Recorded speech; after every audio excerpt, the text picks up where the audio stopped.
তো হ্যালো বন্ধুরা, আমি পরশু এসেছি সন্ধেবেলা কলকাতা। তো 3 দিন হয়ে গেল কলকাতায় আসা আমার, ঠিক আছে। কাল আমরা বেরোবো অমরনাথ, কাশী, কেদারনাথ, এই সবগুলো বেরোবো। তা আপনারা আশা করছি ভালোই আছেন সবাই।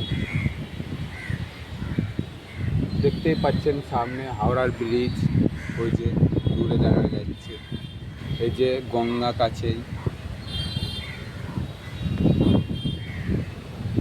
দেখতে পাচ্ছেন, ঠিক আছে। আমরা এখন একটা আশ্রমের মধ্যে আছি, ঠিক আছে। কালকে বেরোবো। তো দেখুন কত সুন্দর পরিবেশটা। ও এখানে দিন কাটাতেই না মজার, ঠিক আছে। একমাত্র আমি বুঝতে পারছি এখানে পরিবেশের এনজয়টা অনুভব করতে কীরকম লাগছে। ঠিক আছে, এই পর্যন্তই থাকছে আজকে। পরের ভিডিওতে আবার দেখা হবে। জয় শ্রীরাম, ভারত মাতা কি জয়। সবাই ভালো থাকবেন ততক্ষণ পর্যন্ত। আবার নেক্সট ভিডিওতে দেখা হবে খুব তাড়াতাড়ি। টাটা।